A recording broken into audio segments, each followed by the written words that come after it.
How exquisite is your worship? How dynamic is your witness? Worship and witness. Those are kind of the words of the hour. Those are the two themes that we will see in our text this morning as we continue working through the Gospel of John. How extravagant is your worship?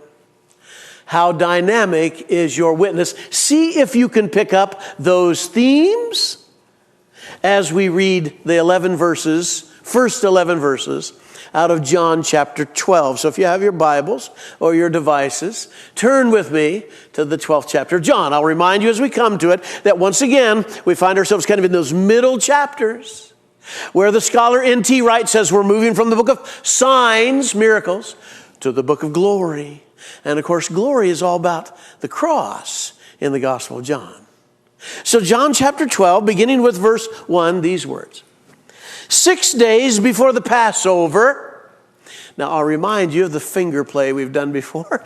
You have 4 Passovers in the ministry of Jesus, separated by 3 years of ministry. And the 4th one is the one in which he will die. This text says 6 days. Matthew and Mark say 2 days. Contradiction? Well, we'll talk about that. 6 days before the Passover, Jesus therefore came to Bethany, that little town just 2 miles over the top of the Mount of Olives. We talked about it last week, with the resurrection of Lazarus at Bethany, where Lazarus was, whom Jesus had raised from the dead. So who's the they? Lazarus is the only guy mentioned so far. But of course, you know that he had a sister named Mary and a sister named Martha. And there's this other guy hanging around, Simon the leper. So they gave a dinner for him, and there Martha served. Anybody surprised by that? That's what Martha does. She's always serving. The Greek word diakoneo, from which we get the word service or deacon. She's serving. And Lazarus was one of those reclining with him at table. You might want to remember that idea of reclining, because that will give Mary access to both head and feet. Reclining means you're not sitting at a table. It means that you're using your left elbow to prop yourself up. That leaves your right hand free to dip in the dish. And your body being extended like that makes you an easy target for anointing. So, it says in verse 3, Mary therefore took a pound. This is not the UK. A pound. It's about, the equivalent of, the Greek word means about half of a liter. A pound of expensive ointment. It's the Greek word muron, and it appears 3 times in this passage. Twice translated ointment, once translated perfume. This we know. It was made from pure nard. That's extracted from a plant in India. So this is really something. It's expensive. And she anointed, it says, the feet of Jesus. This is the 3rd time that Mary will be at the feet of Jesus. The first time she was listening to him, studying from him. The second time she was complaining to him. Why weren't you here? My brother died. This time, she's worshiping at the feet of Jesus. She anointed. The word actually means to smear this perfume. The feet of Jesus. And wiped his feet with her hair. I assume there's only one way you can use your hair as a towel. I'd have a difficult time with that. What are some of you men laughing at? But is there some kind of social taboo attached to this? A Jewish woman letting her hair down in public? And the house was filled with the fragrance of the version says perfume, it's the same word, ointment. I don't mean to be too graphic here, but you need to understand, the ancient worlds were very stinky. It just was. Roman emperors bragged that they only took a bath once every other year. I'm not making this up. So you would want these high-powered, concentrated perfumes to fill the air because it took away some of the stench that was there.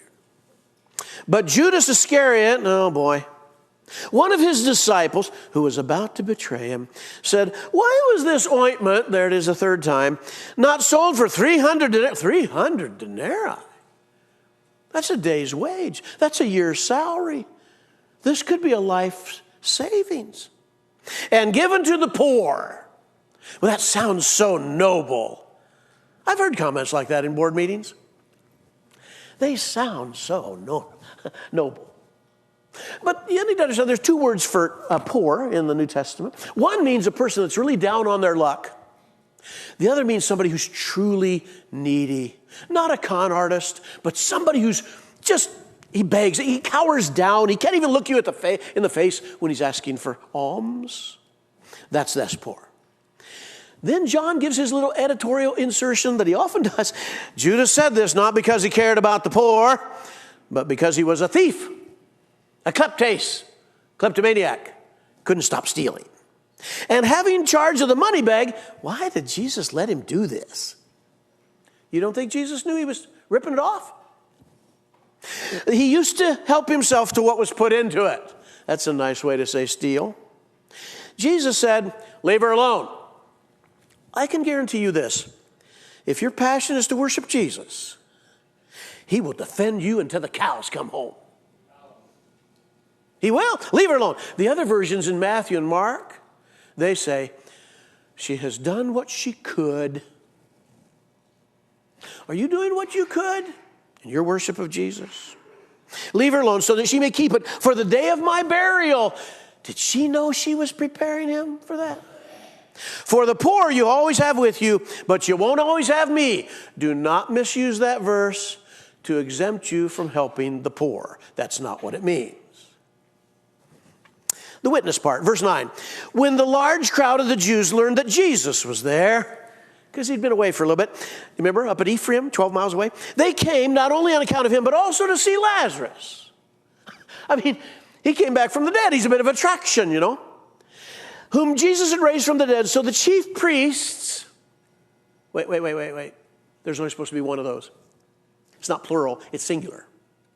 And we know it was Caiaphas. But you see, so that nobody got too much power, Rome would sort of diffuse the power by having more than one.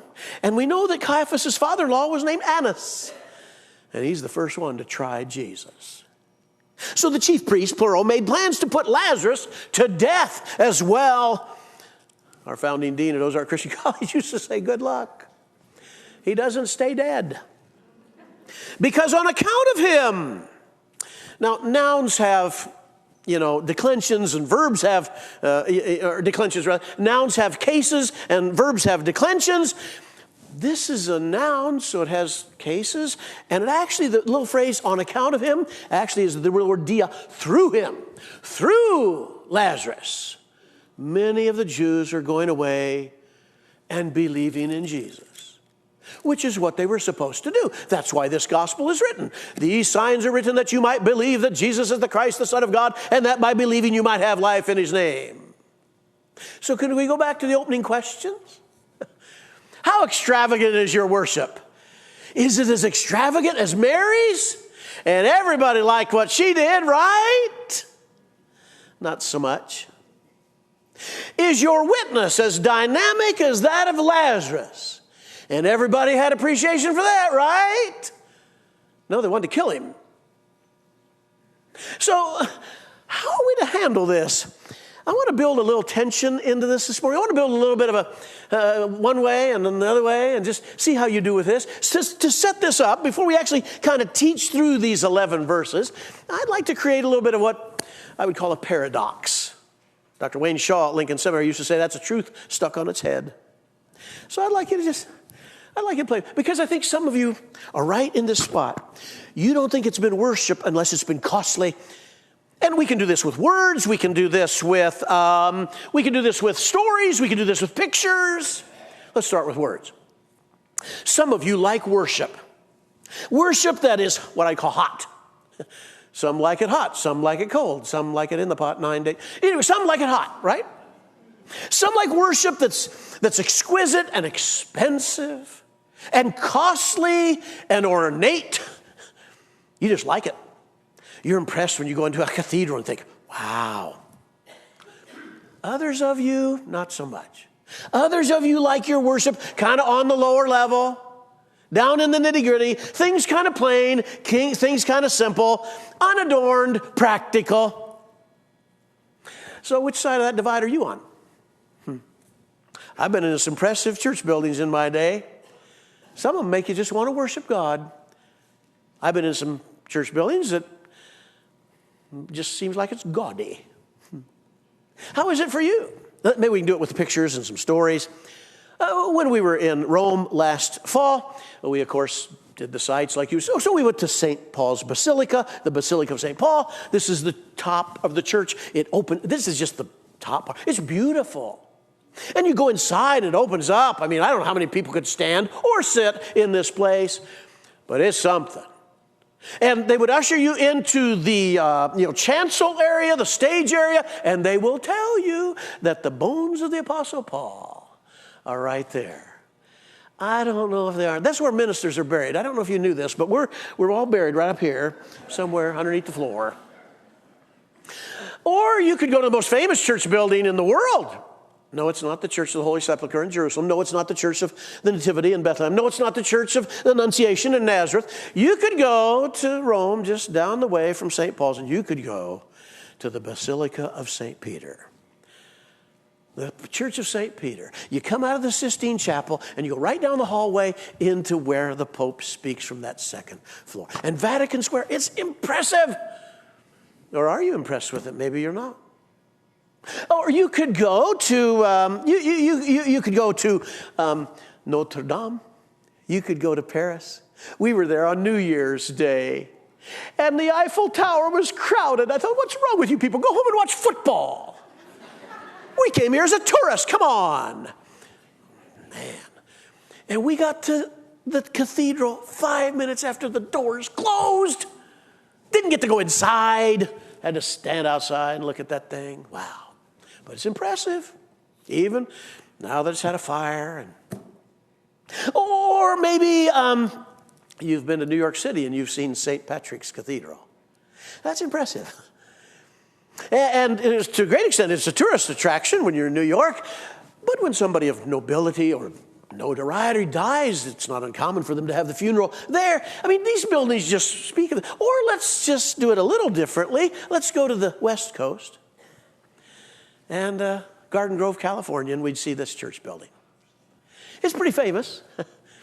Robert Schuller kind of put it on the map after he was having church, in that outdoor theater-like thing. Then he made a crystal cathedral. And he was kind of the Joel Osteen of the day, I guess you'd say. But anyway, Mr. Schuller, I like 3 questions he would ask. He never asked the question, how much is it going to cost? First.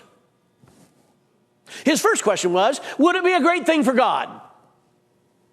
His second question was, is anybody else doing it? The third question is, how much will it cost? And you only have the right to ask the third question if you've asked the other 2 first.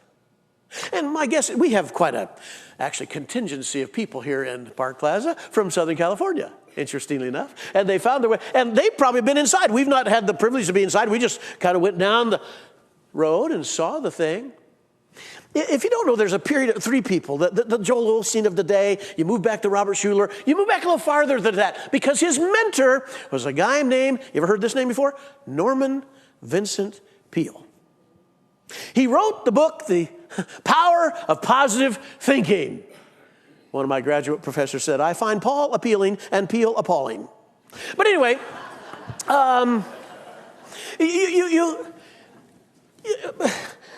Norman Vincent Peale was the preacher of the Marble Collegiate Church in New York City.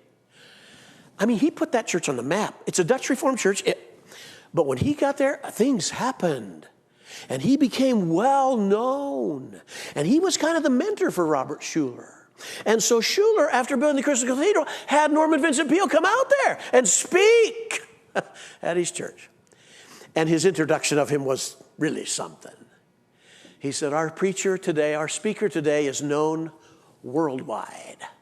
Our speaker today is literally a household name. Our speaker today is known in every continent on the planet. And here to tell us about Jesus Christ is Norman Vincent Peale. It was a magnificent introduction. And maybe you look at these cathedrals and you say, oh man, they just bespeak worship. Others of you, you're probably turned off by them. You like it a little bit down closer to the, maybe you like it like this. Have you noticed that many growing dynamic churches today don't look like church buildings at all? They look like multi-purpose rooms, like this one on this slide. You recognize that church? That's a sister congregation down the street. That's Hope City Church. And you can have a concert in there, and you can have worship service in there, and you can ask life choices. You can have a banquet in there, and you can play basketball in there.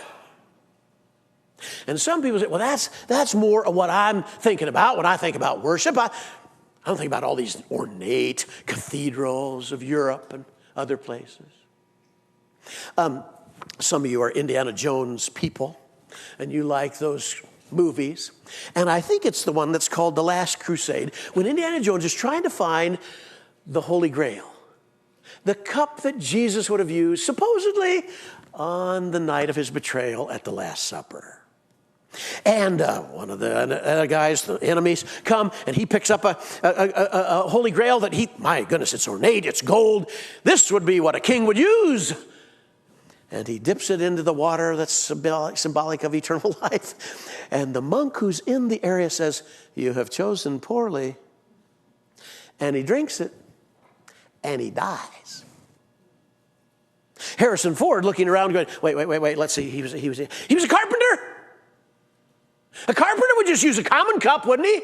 Nothing ornate, nothing big, nothing special. So he found a cup that was just kind of plain Jane. And he grabs that one, and he lifts it into the water, and he drinks it.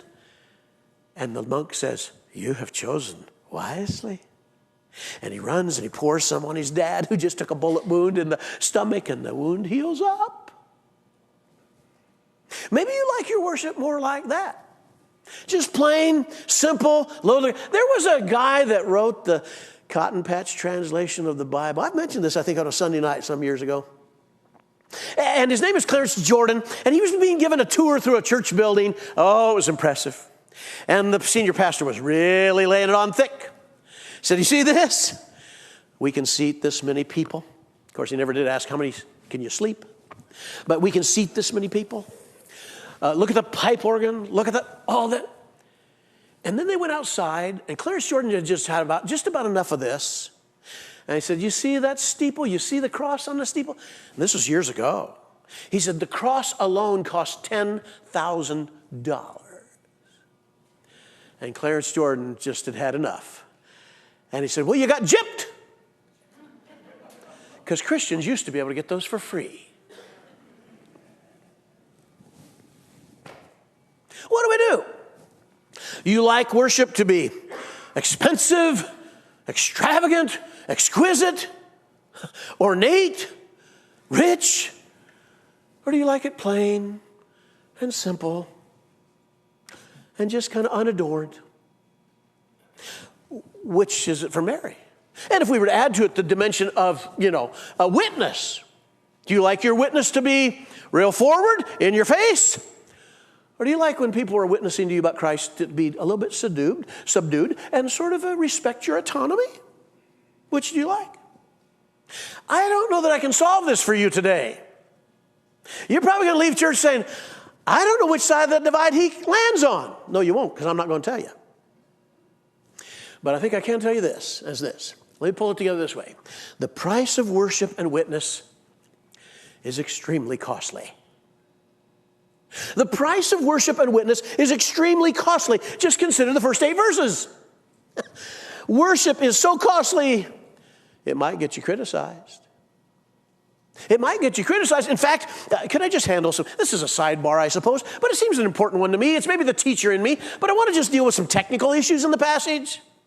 What are we to do with 6 days before Passover when Matthew and Mark, telling the same story, say 2 days before Passover? Well, that sounds like a contradiction in the Bible, doesn't it? But can I remind you of something? In your Bible study, one text cannot contradict another text unless one affirms what the other denies. And what you got to do is read the whole thing. And Matthew and Mark in specific, says 2 days before Passover and the celebration of the unleavened bread. So if I'm following John's chronology, here's how it worked. Jesus had been away for a while, up there at Ephraim. Now it's getting close to his final Passover.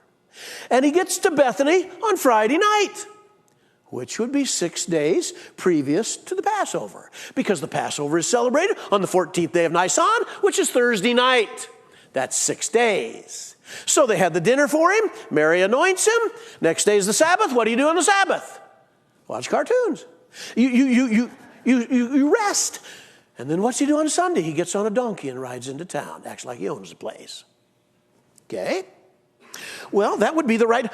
But in Mark's account, 2 days before the Passover and the Feast of Unleavened Bread, the point is you started counting the whole week, which was a festival, by Sunday.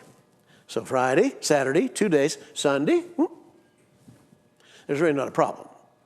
Here's another technical issue, and that's this. Who was this woman?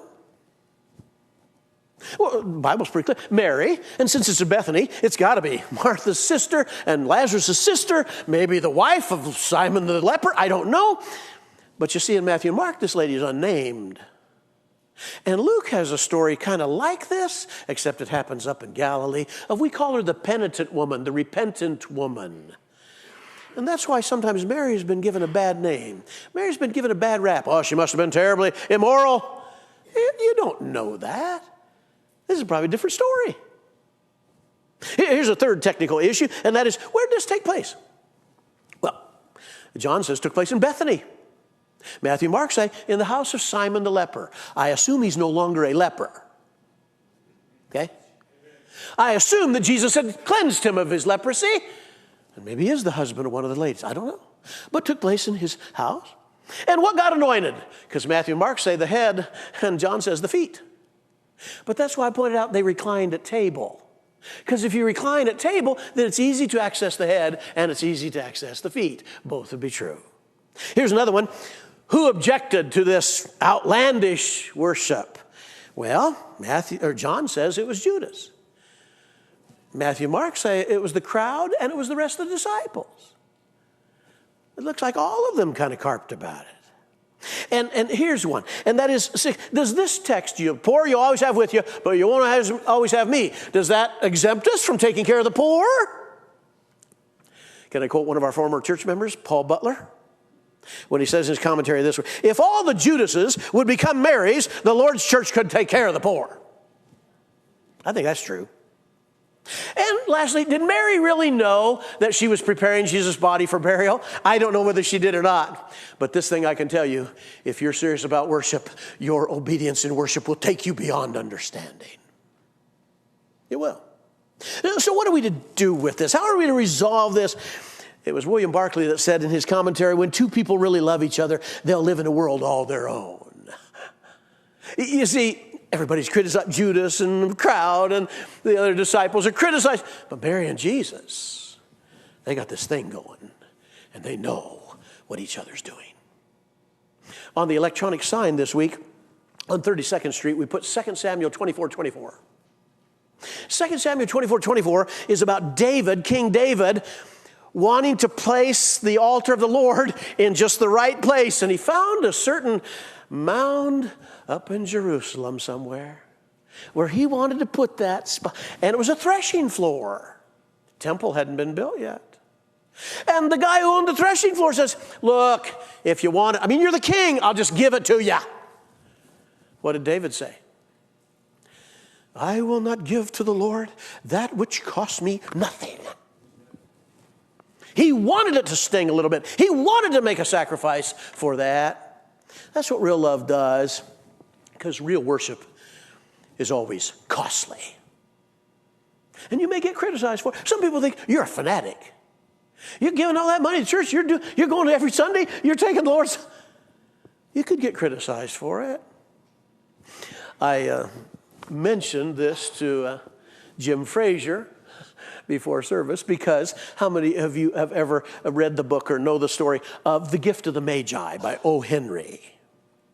It's about a young couple named, of all things, Jim and Della. Now, we have our Jim and Della Frazier here at church.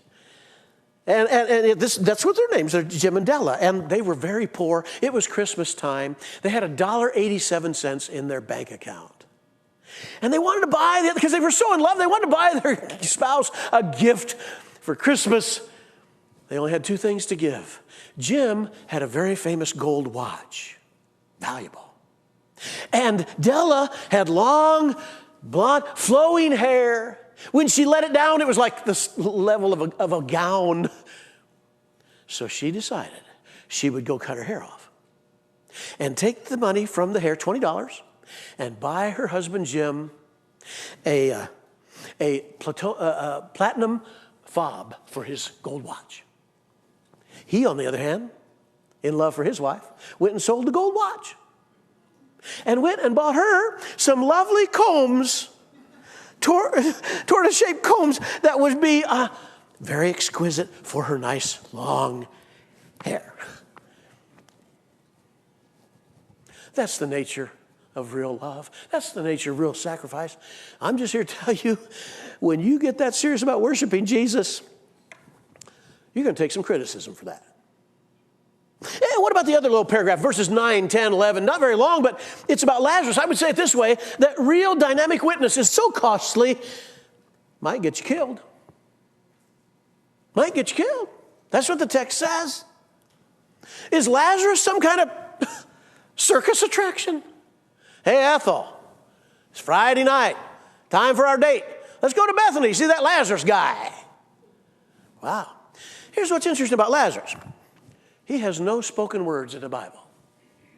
Never said a thing, as far as we know. I guess he said a lot, but we don't have it recorded. He's like Joseph, Jesus' earthly father. No speaking lines. No wonder my teacher, Haddon Robinson, called him the forgotten man of Christmas. No speaking lines. Lazarus doesn't say a thing. But what we read was, on account of him, remember what I told you it meant? Through Lazarus, many people believed in Jesus. Now, we have some special guests here this morning. I'm going to introduce them to you in just a little bit. They're going to be back with us tonight. And we'll plan a little Q&A time for y'all, so you can ask questions about their ministry in Africa. And our people are always so good about that. Can you imagine? Lazarus has come back from the dead. He can't shut up. We don't know what he said, but he can't shut up. Through him, people were learning about Jesus. And so he's talking. Probably had a Q&A time. What do they do up there in heaven? Well, we play softball. You do? Yeah, the Lazarites and the Jebusites, we were winning. I was pitching. I don't know if they said that. But I wonder if anybody said, when you were in the grave, could you hear Jesus' voice? And I think Lazarus might say, I'm not trying to put words in his mouth, I think he might say, everybody can hear his voice in heaven. It's on earth where people have trouble hearing the voice of Jesus. When we were living in Denver,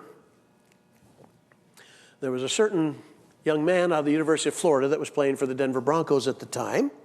He was a Heisman Trophy winner, and his name was Tim Tebow. He and his wife just had their first baby. Did you see that on the news? They had their first baby, little girl. And as long as he was winning, and as long as he beat the Pittsburgh Steelers for the first round of the playoffs, everybody liked him. But he took it on the chin for some of his forward, overt witness.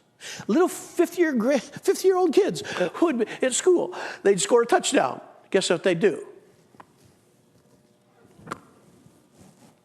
Tebowing. Because that's what they saw Tim Tebow do, to give thanks to God. That was just a little much. And a lot of people in Denver just said, oh, come on, please stop.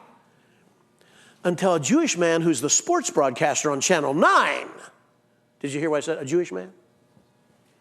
Jew Soicher said, listen, people, he's saying this on television. I met him. He's the real deal. This is America. You can believe what you want to believe. Shut up. That's what he said on TV.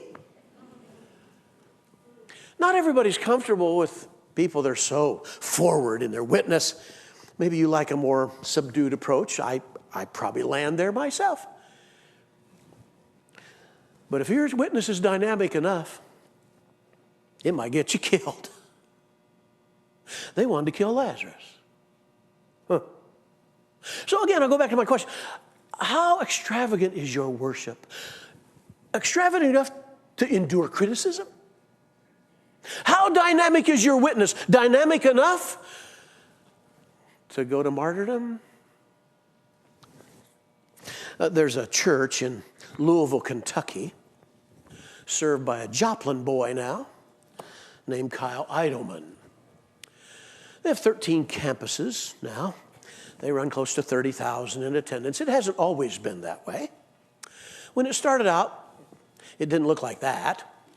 They've been through 2 relocations, several building projects.